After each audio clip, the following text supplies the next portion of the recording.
The Motor Dream podcast is recorded on Wallamedigal land of the Eora Nation. It always was and always will be the lands of the First Nations of Australia.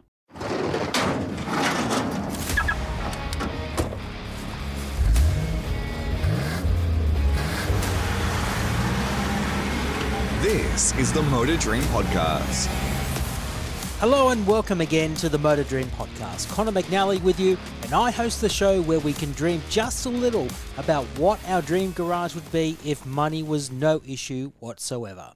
Now, in the last couple of episodes, we've had a bit of a supercar slant in regards to our recent guests, being Charlie Barlow and Todd Hazelwood, and they were excellent to have on. On this, the 14th episode, we've made a bit of a diversion back to two wheels, where our guest has made her name in one of the most competitive classes in the Australian Superbike Championship. More on that in just a moment. By now, if you're a regular listener, you know how the podcast works. Thanks also for sticking around and supporting the show. If you're new to the show, this is how it goes. I tell my guests that one day they wake up and they check their phones and discover that they receive a text to say that they need to check their bank balance. They then open up their app and they suddenly discover that their balance has gone to infinity. They are billionaires. As soon as they discover their newfound fortune, they get an email from a mystery benefactor that tells them that they can spend anything that they like. They can buy any car, bike or machine that they want. There is a catch though. They are only allowed 3 cars, bikes and machines in their dream garage. Now it sounds easy in theory, but as my guests have discovered previously, it is very, very hard. You'll get to hear from drivers and riders from within the motorsport game, as well as those who work in the motoring industry, and on the odd occasion you'll hear from some prominent personalities who all share the same passion of cars and bikes as well as motoring. Now, if you love motorcycle racing and follow the Australian Superbike Championship, you'll be well aware of the fiercely competitive nature of the Supersport 300 class. Primarily a feeder class into the upper echelons of the championship in Supersport and Superbike, this production-based class is the perfect breeding ground for the sport's rising talent to show their wares on near-identical machinery. The class isn't just restricted to those who have graduated from the junior ranks of racing. You'll find some extremely talented riders who are keen to make their mark on the sport. Take, for example, my guest on this episode, Laura Brown. The Sydney-based rider started her racing career much later than her much younger counterparts. She was in her early 30s when she was introduced to motorcycling through a mutual friend, and within one day of riding as a pillion passenger, she was instantly hooked. From that moment, she traded the high heels and sequins of ballroom dancing, where she was highly successful on a domestic and international level, for a helmet and leathers, and it wasn't before long that she built up the skills to become comfortable enough to try her hand at racing. After doing a number of ride days out at Sydney Motorsport Park, Brown caught the attention of 2-time FIM Enduro World Champion Warwick Noland, who coached Brown to a high standard of riding. And it wasn't before long she first made her mark in the Ninja 300 category in the Australasian Superbike Championship in 2015-16, and she was a regular top 10 competitor, eventually claiming her first podium finish in 2018. She then made her ASBK debut in Supersport 300 in 2017, and despite having an initial run of bad luck where she was involved in some heavy crashes and sustained some injuries, Brown has remained highly competitive in the class ever since. In recent times, she's been an integral part of the Bike Biz team, who helped propel her to become the fastest woman on a Supersport 300 bike around the Phillip Island Grand Prix circuit. That's no mean feat for someone whose regular day job is being a veterinarian. At the moment, she's currently taking a break from racing, but with the recent advent of the FIM Women's Road Racing World Championship, she's rather keen to build a budget to go to Europe and try her wares against the world's best. This interview was recorded in the second half of 2023, and despite her busy schedule being a vet, she found the time to catch up and talk all things motorcycling. And as you would expect from a motorcycle enthusiast, her dream garage is very much a two-wheeled affair. So sit back, relax, and enjoy my chat with Australia's fastest vet on two wheels. Welcome to the Motor Dream podcast. It is an absolute pleasure to have you on. Oh, thanks very much. It's great to be on. Thank you. No, my pleasure. And I love your biography. You've been racing for quite a while now, but before you became a motorcycle racer, you've been a vet for many years, and you've also been a ballroom dancer. How does a ballroom dancer transgress into racing motorcycles? That's a very it doesn't it's a bit compute. strange, isn't it? Yeah, it doesn't compute at all. So I think so. Essentially, the ballroom dancing phase of my life started when I was quite young. So I think I started dancing when I was about 12. And I guess I got quite serious about it to the high competitive level. Did that for a few years. And the transgression to motorcycles wasn't straight away. I went to vet school first, became a vet, and I couldn't do anything else but being a vet because it's so intense when you're at uni studying. So from there, I transgressed to motorbikes. Basically, I know it's so random, but one of my friends got me on the back of his bike and I loved it. I was like, oh my God, this is amazing. And so from that one experience with him, I was like, oh, I don't want to be a pillion. I want to get my own bike. So literally the next day, I got my own, my license and got my bike. And from there, I don't know, it's a bit of an addiction, isn't it? It is. I just wanted to go faster and faster and faster. And I think as well, with my personality, it just can be really competitive and goal driven. So thus I didn't just want to ride the bike on the road. I wanted to then go racing, and go fast. So thus that's kind of, I guess, how it all started. And you've been very competitive in the Supersport 300 class in the Australian Superbike Championship, and prior to that in the Ninja 300s in the Australasian Superbike Championship, the FX Superbike. So that's where I met you probably about 7 or 8 years ago. You've been actively competitive in all that time, and you actually love it. You've been one of the regular front runners in the Supersport 300 class. What has been so good about racing in Supersport 300s? The funnest thing about it is that it's God, I think the fact that it's not a big bike. So even though you are going a lot faster than you go on the road, I think in a way it's kind of you kind of feel like it's not that serious because it is just sort of one of the smallest sort of bikes, and yet it can be so competitive. So from a fun aspect, you've got this fun that it's not that serious and not that dangerous, even though clearly it is kind of dangerous. So there's that, and the fact that it can be a lot of fun, and you can I guess as well, just like the guys out there that you race with.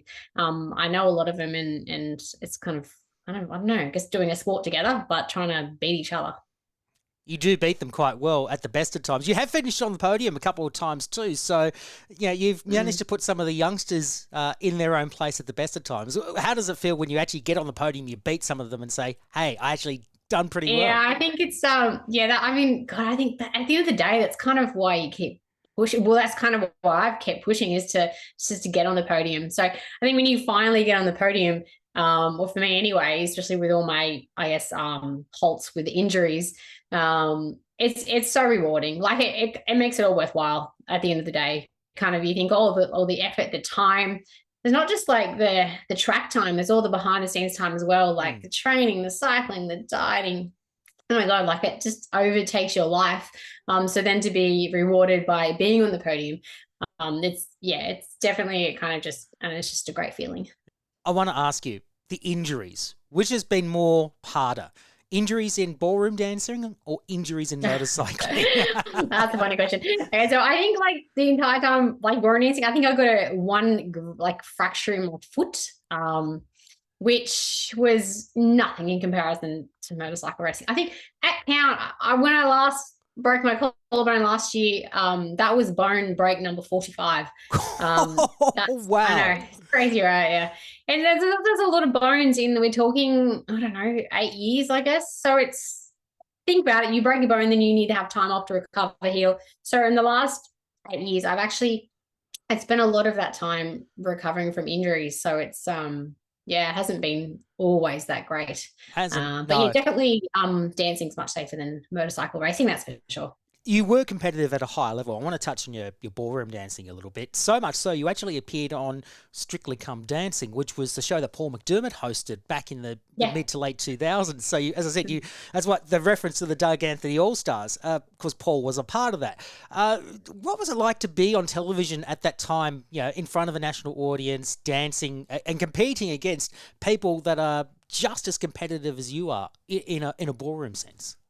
Yeah, so I think that was that was a really amazing experience. This is up until then, my dance front and I, we went overseas, competed all throughout Australia. But to be, I guess, in front of the TV and competing on that sort of level, definitely a new experience. And I mean, I loved it. I loved the crowd and the TVs and just the whole production of it all. It's quite it was a lot of fun.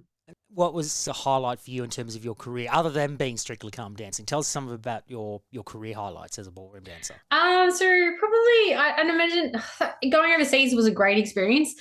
So going over to London and training over there for 2 months and competing over there in Blackpool, that's one of the biggest, I think the biggest competitions in the world. So from an experience point of view, that was an amazing experience. And since having that experience in dancing, with a motorcycle racing, it's something that I've kind of always wanted to do, but just due to life and having to work and I guess sort of the real world sort of kicks in, and I've not been able to do that at this point in time yet. Would you go back to do it? Back to dancing? Yeah. So I would like it and I miss it. However, knowing my personality, I would need to do it 6 days a week again, and I can't do that. 6 days a week now is too hard now that I've got to work full time, unfortunately. And now, of course, you race bikes. I must ask you, just before we move on, is there any similarities between ballroom dancing to motorcycle racing in terms of fitness and applying yourself? It's that's a really good point. And I think that dancing at that level has definitely helped me with everything else in life. The fact that you need to be committed and the time, you need to practice and train. You need to do it when you don't feel like doing it. It's so similar from that aspect with the control. I guess the biggest difference is with dancing, you don't necessarily break a leg, and you don't need to come back from the injury side of things, but definitely the foundations, like the training and the dieting and the commitment is very, very similar to motorcycle racing. I actually got one more question that just came on the top of my head. Is everything that's seen in Strictly Ballroom virtually what you see in real life with dancing, or is it an exaggerated point of view? Yeah, that's hilarious. It's funny, that movie actually that's what got me into dancing. Oh, really? But yeah, that's it's similar. It's similar, but not as dramatic. I think as well, like politics, definitely politics in real life as well as per the movie. So I think they've got that pretty down pat. Okay. What about the politics of motorsport? Which is better of the two? Is it ballroom dancing or motorsport? I think you can be less political in motorcycle racing because I think dancing is more down to the opinion of the judge, whereas motorcycle racing, if you're over the line first, then I mean they can't really argue too much. So I think it's less in motorcycles. That's a good point.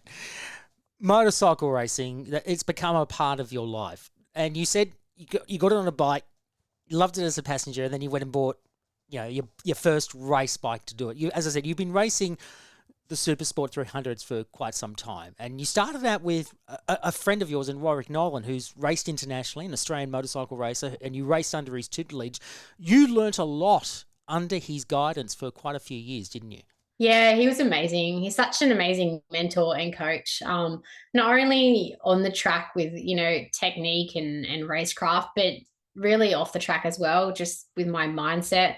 I definitely couldn't have done it without him. That's for sure. The amount of times that even going through the whole injury process with him being there, just the having that support and encouragement. I guess as well for me with my background, I didn't grow up riding bikes, whereas a lot of the guys I raced against literally grew up on bikes. So having someone to mentally tell me, despite our very vast backgrounds of my upbringing compared to my competitors, having someone to tell me that I can do it regardless of that definitely helped. Because I mean, otherwise it's just a mindset of thinking, oh, I can't do it because they were brought up doing it. But I mean, that's not actually true. I guess you can sort of do anything you really want to do. So That's true. That's true.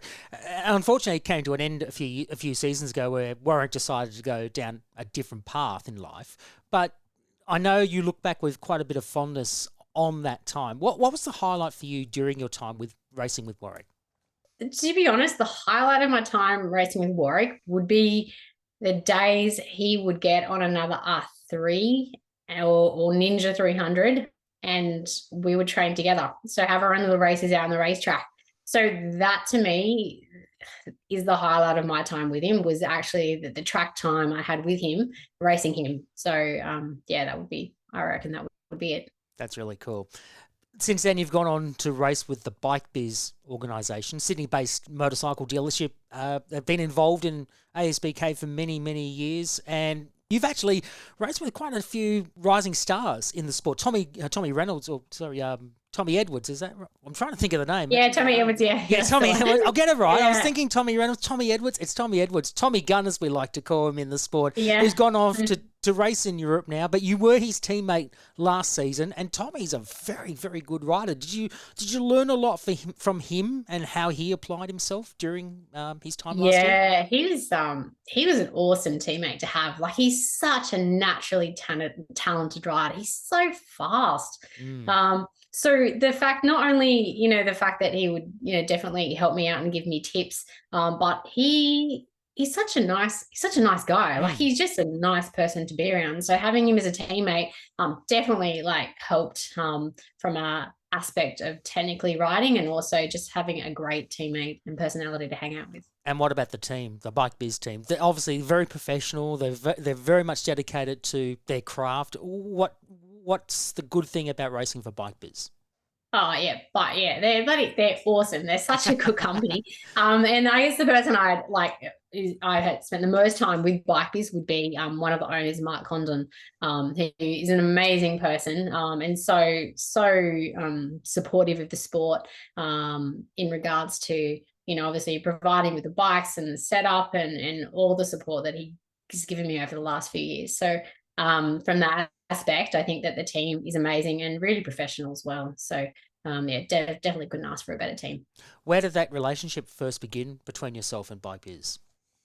On the racetrack. It's funny because I first met, I used to, Ninja 300 days, I raced against Mark's son, Jimmy. So I used to race against him, and like, he's such a good person as well. So that was a lot of fun. So I met him a few years ago, and then I guess more recently, with me training on the R3 at Eastern Creek Raceway, I'd also ride around with Mark when he was on his R3 as well. So I guess that relationship formed more than, I guess recently with the riding of the racetrack. So yeah. That's really cool. That's really, really cool. And you haven't ridden for most of this year because you've decided to take a bit of a break. How much are you missing racing at the moment? Yeah, I miss it. Geez, I miss it so much. Hey, I to the point where it's so tempting just to go and just go do a round. I'm one of those people that I don't want to do it unless I can do it full on 100%. I've been intentionally not looking at the times and trying not to follow my class because I don't want to get like down about it. So I've been trying to do everything I can not to watch it and not to be involved. How difficult is that? Yes, that's how I'm coping. Not great. Not great. I can imagine it would be very hard to, try and not look at watching the TV broadcast and go, oh, I really want to be out there. But yeah, it's just it's very frustrating. That's for sure. Anyway, I hopefully I'll get back to it, or even potentially go overseas and maybe do something over there with the women's cup. But anyway, we'll see. How do you feel about the women's competition? Like, do you think it's a great idea, or do you think you're happy competing against? Because there's obviously a good mix of males and females competing in Supersport 300, and plus you look at the Oceania Junior Cup. There's a lot of boys and girls coming through those ranks. Do you think that there is a necessity to have an all-female series like we did with the four-wheel version of the F1 Academy, or do you think leave it as is for now? I kind of got two sort of thoughts about that. I don't think it's necessary to necessarily have a female only cup, because as you said, we can equally compete with all the boys. So I don't think it's actually needed. However, I would say that I think it's easier for a lot of females to start racing if they don't potentially feel as intimidated with all the men in the environment. So from that aspect, for sure, like that may help from that aspect. But from a physically competing aspect, I think that it's good to be competing against guys. What about racing in Europe? You said you just wanted to, you've been thinking about racing in Europe for a little bit. Where in Europe, Yeah, so or even... I had an offer last year to go over there and do the women's cup over there, and at the time it just didn't suit me, so I didn't do it. But I think it will just be a good experience to do it, to be honest. I mean, I have no idea what sort of bike I'd get and all of that sort of stuff, but I think it will just be a great experience to do it. So that's something that definitely I would consider doing potentially, maybe next year, if I was given another chance to do that. What would be the kind of tracks you'd like to race on? Because there's a lot of tracks in Europe that are, very tempting to just, get on top of the bike and just go for it. You could race at Sachsenring, Donington, Silverstone. Like, there's so many cool tracks. Magello as well. Magello's a good track. So, yeah, I think actually, funny you say that, but I think Magello would be my favorite one to do. Right. I guess it's one of those things as well. I think unless you've been around it on a bike, it looks like one thing on TV, but unless you're actually physically there on a bike, you don't know all the little things about it, all the bumps, or the tiny little idiosyncrasies that you learn about a track by riding around it. But I couldn't think of anything better than going overseas and trying out literally every single track you could possibly try. That would be amazing. On a domestic level, what's your favorite track? Phillip Island. Yeah, I love that track. It's just so beautiful. It's so pretty. The scenery is amazing. But on a more serious note, it's a really fast track. So I think as well, I'm a better rider on fast corners as opposed to slower corners. So I think I do better there from that aspect as well. So you almost got a podium at Phillip Island a few years ago. I think 2019. You were exceptionally competitive, I think. Oh, okay, yeah. So I think I can't remember what year I did. I was on the podium there. I just can't remember what year it was. Yeah. Maybe it was. But you almost you crashed out, I think, on the last lap in one race. You were looking good to finish on the podium, and then yes, I remember that. Lukey Heights. Yes, that was a fast crash. Yeah, that was so frustrating. I was lining myself up to slipstream down the straight into P1. Yes, that was a very frustrating crash. Thanks for reminding me of that Sorry. one. Sorry, I had to. But you've had some close calls. But yeah, Phillip Island, you just seem to excel there. I've seen you race there in the past, and you just have a big smile on your face because that's just one of the, as you said, it's a fast flowing track, and you could say the same about Sydney Motorsport Park as well. But we don't get that many tracks where fast flowing, conduces to some pretty cool racing. We race at a lot of shorter, smaller tracks. Which are the tracks you don't really like all that often? Because you've had a few doozy crashes at a few of those places too. I think it's funny, Wakefield Park, we don't race there anymore, but I love training at that track because it's a good training track, but geez, I've had some bad accidents there. So I don't like racing there because I don't think it's a safe racetrack, because it's not. There's bumps, there's no runoff, it's kind of dangerous. So I feel like that's probably the track I like least to race on, from that aspect. And unfortunately Australia doesn't have many big amazing tracks. It's got Phillip Island, and now it's got Tailem and Eastern Creek. That's about it really from a safe, fast flowing track aspect. What about Bathurst? If you were able to race at Bathurst, would you put your hand up in a heartbeat, or are you... Bathurst, I don't know if I'd do that because it's all the concrete walls. Yeah. There's no runoff there if you could. So I think it would be fun, but I think it's dangerous. Have you actually gone back onto YouTube and watched some of the races from past years? I have, yes, I have seen it, and that is why I think, it's not the safest thing to be doing. But anyway, I'm not going to say no, but I think that they could improve it there a little bit. Yeah, unfortunately, it's just so car-centric now. It's sad that we haven't seen motorcycles race at Bathurst since 2000, so it's been 23 years, and unfortunately, I don't think unless a second track is ever going to be built there, which is not looking anytime soon, we'll never see motorcycles race at Bathurst again, which is an absolute shame. Yeah, that is a shame. We'll see. Time will tell. Absolutely.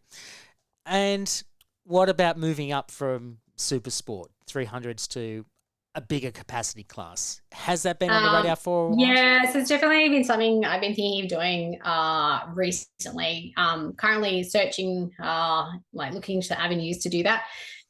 So maybe towards the end of this year, next year, I'll start getting on a bigger bike and maybe competing in that. So that's definitely sort of next on the list of things to do. Yeah, you and I have talked privately in the past, and I have asked you, when are you going to do it? When are you going to do it? Because you've got the ability to do it, and you've got to.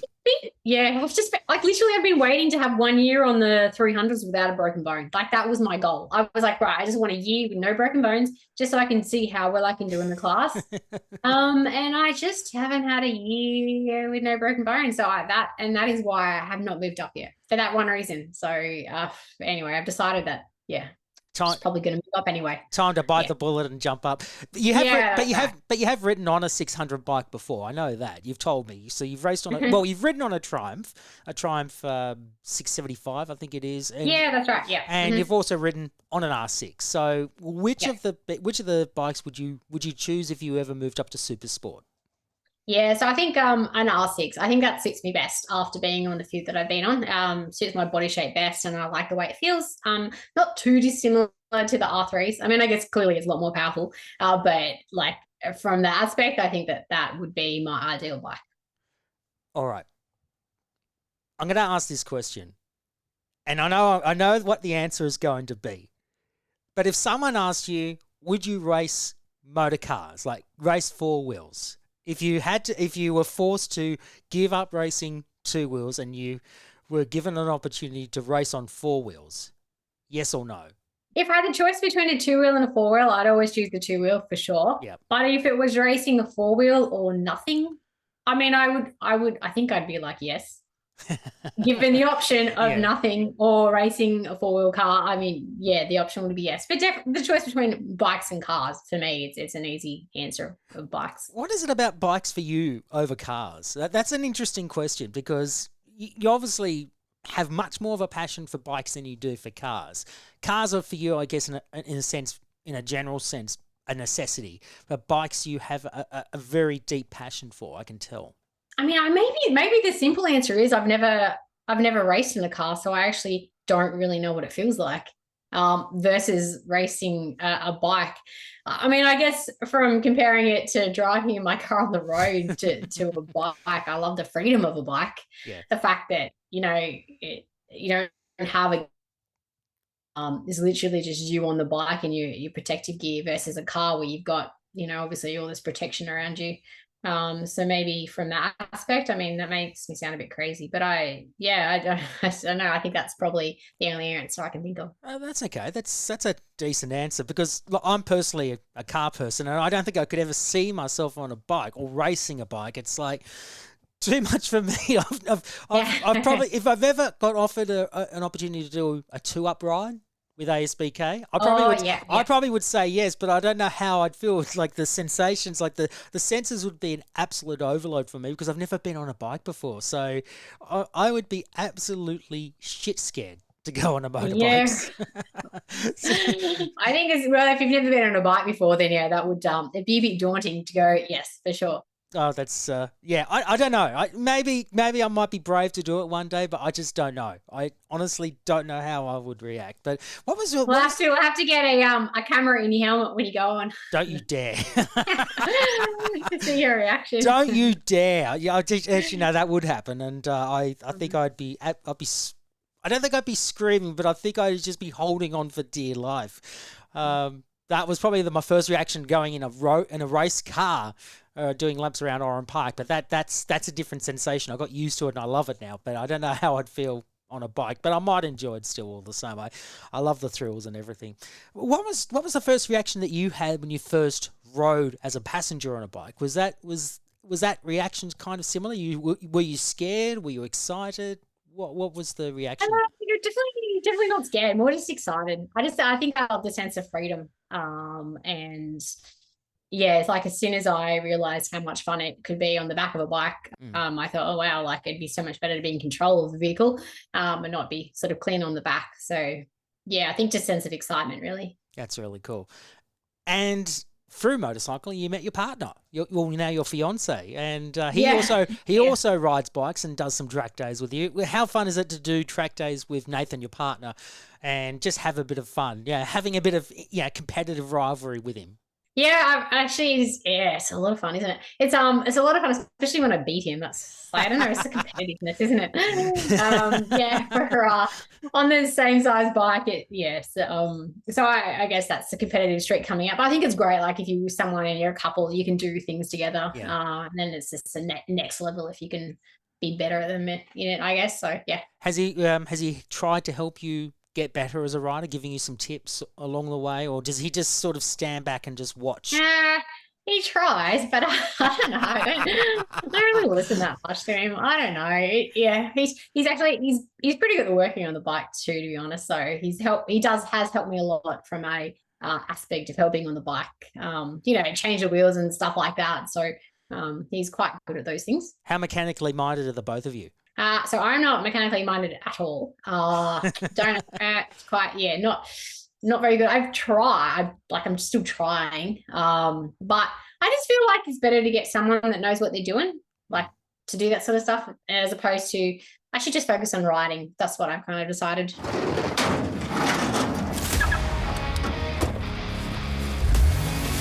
This is the Motor Dream Podcast. We know you love your motorcycles. You obviously are obsessed with them. You live and breathe it as a person.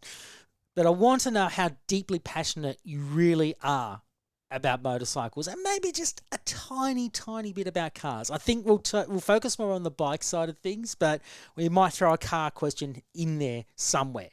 So I want to ask you, first and foremost, what was the first bike that you bought and rode?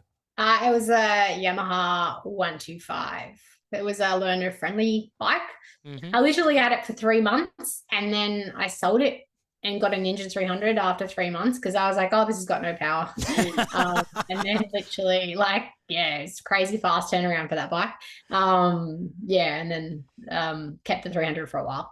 What was the biggest, other than power, what was the biggest difference between the 125 that you bought and the 300, the Ninja 300? Oh, God.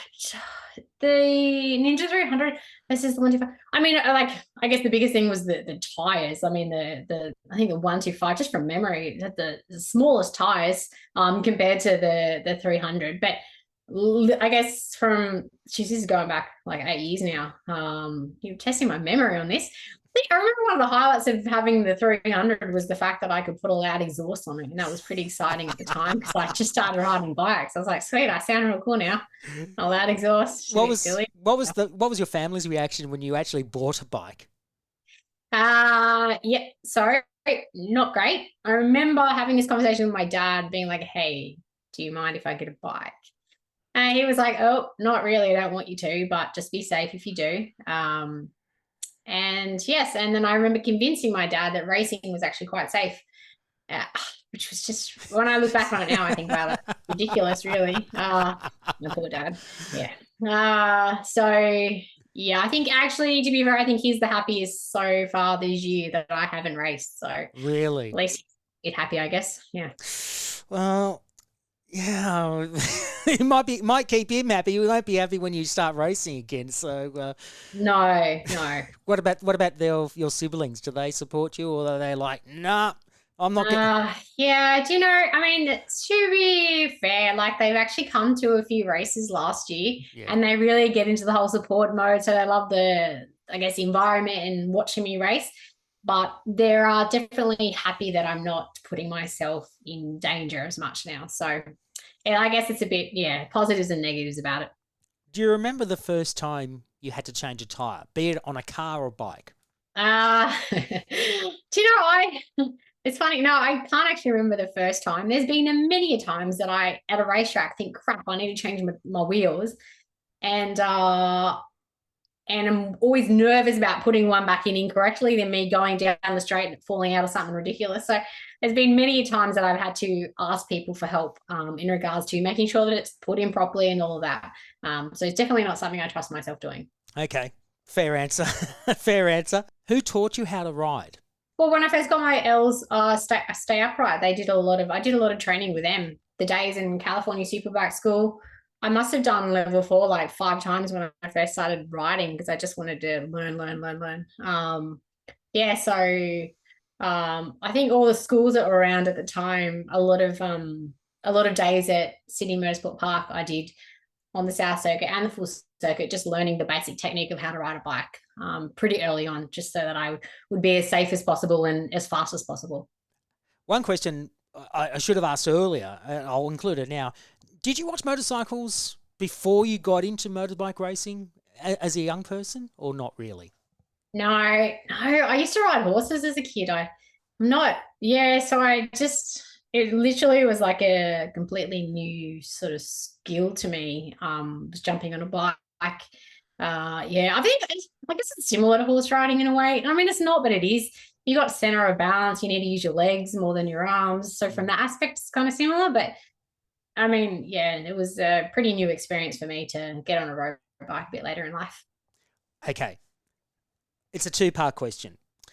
What's the first road trip you remember going on?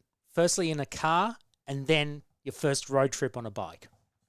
Oh, okay. That's a good question. I'll do my bike one first. The first bike road trip I remember going on was when we went to Nepal on a tour up through Nepal in China.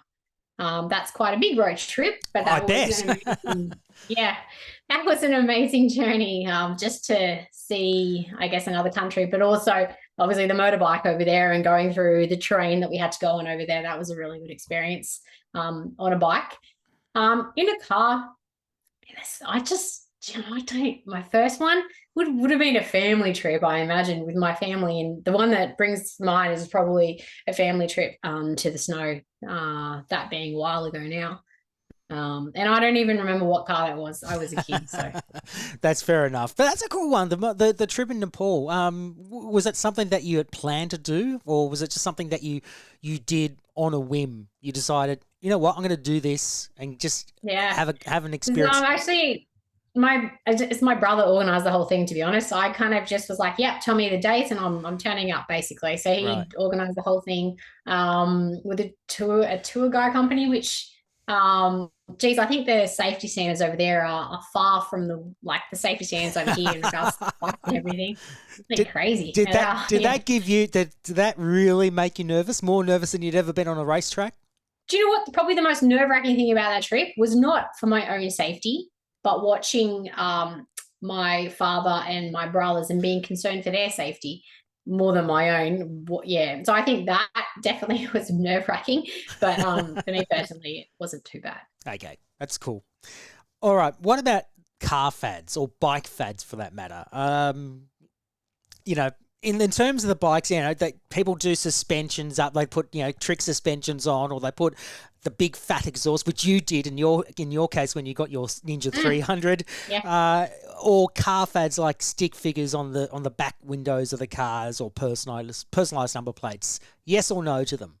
I'm not a fan if you follow everyone else. I know that sounds maybe hypocritical, but I think if you've got your own personalized thing going on, that's okay. Do you have a personalized plate? Oh, no, I don't. No, not a personalized plate. No. Okay. No. And my race bike doesn't even have a plate, so. No. Exactly. Actually, your race number, I want to ask you about that. 355. Explain the background to that, because your email, coincidentally, I'm not going to release it for the sake of, I don't want people to email you, but it features 355. And it was, as you said to me prior to doing this interview, it was just so random that number turned up at the same time. So explain to us the background of 355. With that class, when I first started racing it had to be three number. And my email, I have no idea, maybe subconsciously I made it the same as my email, but literally it was only like 6 months after I had that number. I was like, oh, my email matches the number. That's random. And I've just kept it. And honestly, I think my first race number was actually 333. And then I think when I was off with an injury, someone actually took that number and I was like, oh, okay, crap. All right, I'll change my number. So then 355. And it's coincidentally the same as my email. So yeah, literally It doesn't. It just sort of, that's the way it just happens. And it stuck with you. Would you keep that number all the way through, or would you have to make some changes as time Oh goes no, on? I kind of like it, Aaron, as well. Like I've got like all my gear and stuff. It's got 3 for 5 over it, like hats and t-shirts, and I kind of like it. Yeah. Fair enough. Fair enough. It's a cool number. What about the weirdest thing that's on your bike right now? Is there anything weird about it, or what have you done to your bike in terms of modding it up a little? In regards to my race bike, I mean, with the class that are racing, you can't do too much to them. Yeah. Obviously you can put good suspension in it. You can try and lighten it up a little bit, not too much, and have a full exhaust on it, power commander. But you can't really do anything to the engine. Unfortunately, my bike's pretty stock standard. So what else? Fairings. You can put pretty fairings on it, paint it. But that's about it. What about your own road bike? Have you put any? On my road bike, yeah. It's so basic. I have not done anything to it. In fact, it's actually due for a service, and I definitely don't want to pretty up or anything, because I kind of think the more you pretty up a bike, the more you want to be careful, because I kind of don't want to put all those effort into something and then crash it. So I'm happy for it to be stock standard, and then if I crash it, it's no big deal. Okay, fair enough. What about the best memory that you've had on a bike? Do you know, I actually do have one of my best memories on a bike would be at Phillip Island, and it would be the weekend that I broke the lap record. It was only 6 months after I broke my femur. So I remember having to try and convince the surgeon that I was okay to go racing again, and that was a little bit hard, because you're not really meant to start riding a bike sort of shortly after you break your femur. Anyway, so that is probably my best memory on a bike, coming back from that particular injury, because it was horrific, and then my first race back, breaking the lap record. So yeah, that was a good one. That's a very good one. That's a pretty cool memory to have, actually.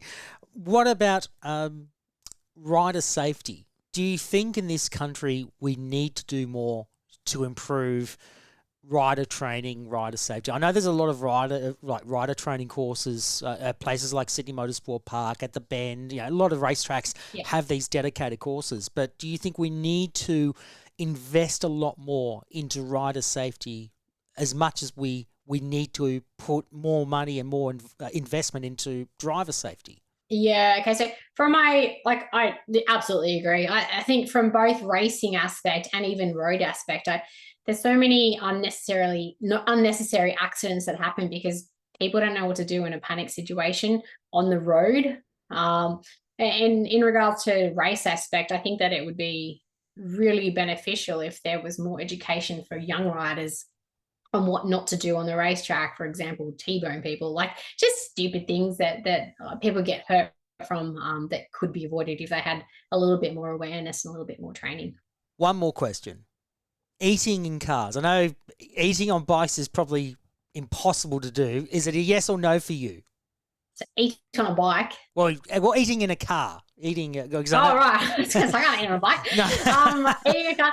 No, I like it definitely. Yeah. I mean, there's no law against it, is there? I definitely eat coffee in a car for sure. Yeah. Okay. Fair point. Good question. All right. Laura Brown, we now get to the reason why we got you here on this podcast. You wake up one morning and you get a text just before you go to work or you go to the track, and it says, check your bank balance. And you think, okay, what's going on here? Is this a scam or something?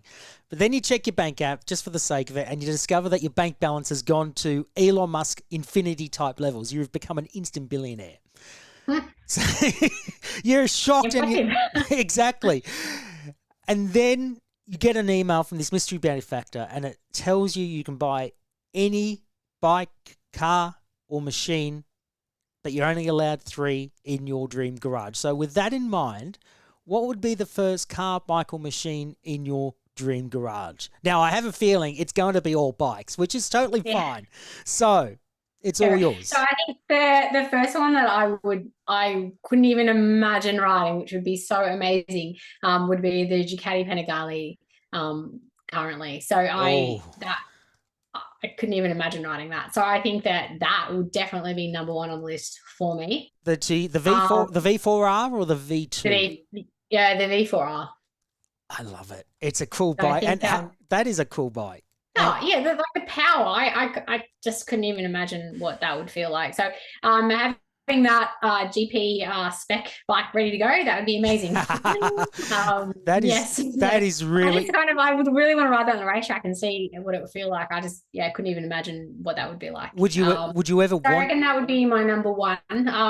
Number two. Yeah. I think these are all race bikes, but anyway, That's all right. That's all right. I would love to try riding a MotoGP spec Moto3 bike at the racetrack because I've always wanted to do that to see what it felt like. So that would definitely be number two in my garage.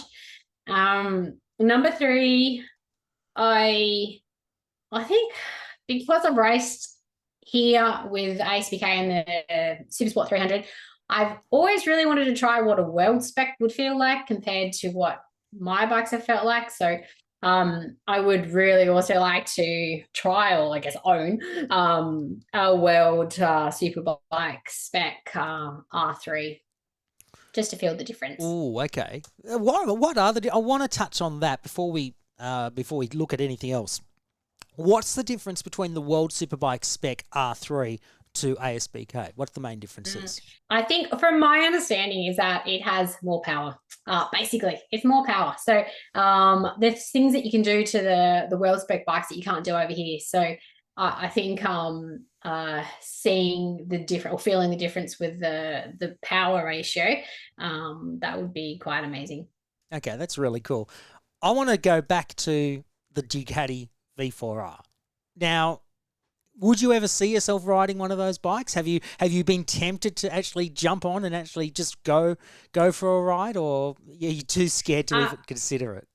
So I think as well, on the road, I wouldn't worry because there's just no need for that much power on the road. But on the racetrack, I mean, yeah, if someone was like, "Hey, do you want to jump on my bike?" and I'd be like, "Hell yes." I think, that would be definitely something that I would be happy to do. But I haven't done that yet. And I mean, don't think I'm ever going to get the chance to ride a MotoGP spec one. That would be the next level, I think. Right, that's really cool. I'm just looking at the Panigale V4R. So in Australia, they're worth around $35,600. So they're fairly big amounts of money for what is essentially a very, very beautiful bike. I mean, they're absolutely aerodynamic wise, just stunning. You've seen them in ASBK. They go like the clappers, and they produce over 215 horsepower at 13,000 RPM, so for a four-cylinder motor. And it's, I just look at that and I go, yeah, no one. I mean, it just sounds so beautiful too. Yeah, that's right. And I think you see it like as a base model, and then if you spend all this extra money to make it MotoGP spec, I couldn't even imagine. I mean, I don't even know how much that would be. $1 million or more. Something crazy. like that. Yeah. Yeah. Oh, they're good. They are so good. Now, Moto3. Now, that's interesting. Moto3. So, obviously, Moto3 is the entry level for MotoGP. And why that kind of bike? Why that spec of bike that you would like to?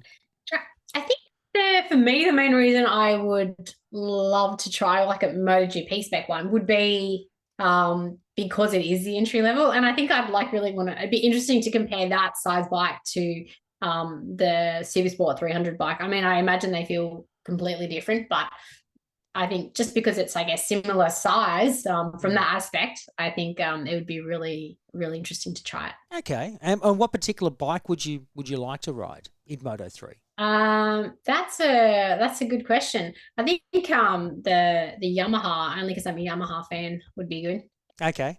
I would have thought maybe Kawasaki, because you started off with the Kawasaki. Do you have a fondness for Kawasaki somewhere along the line? Yeah, that's right. To be honest, I don't know enough about the differences in that brand for the Moto3. So it's kind of, it's hard for me to comment on exactly which one I'd prefer. Okay, well, that's fair enough.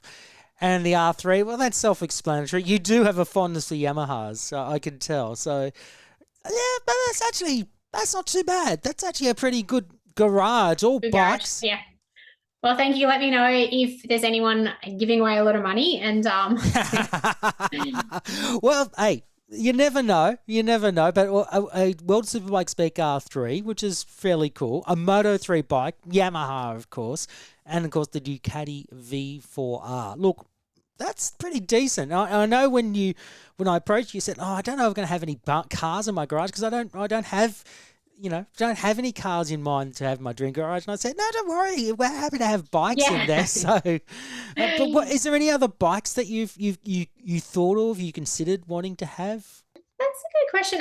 I have Johnson and Aprilia, and I don't mind how they feel, but like if I had the choice of the 3 bikes, it wouldn't be up with the 3 bikes. What about a Harley Davidson? You can't really corner on them, so that's why you can't do the corners. They're just too upright. Yeah, so that's not ideal for me either. And I think like I've been half thinking of maybe like doing a little bit more touring to try and distract myself from not racing. And having a nice tour bike would be a good idea as well. But once again, not in my top 3 garage. Okay, that's fair enough. Well, look, what I see there, that's pretty decent. You're the first person that has had an all-bike garage.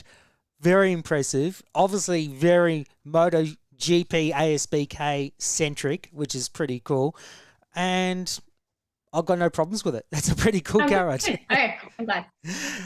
Thank you so much for coming on. Thank you for giving me your time. It's been an absolute pleasure to have a chat with you. We've been meaning to do it for a while, and I hope you get to race again soon because you do put some of the riders to notice every time you're out on the track, and you really are competitive and have a great bit of fun. And I hope if you do move up to Supersport 600 in the future, you're going to do the same out on the track as you do in the 300s because... No, thank you. Yeah, thanks for having me on. It's been lovely to catch up. It's been great. And look, thank you and all the best for the future. All right. Thanks, Connor.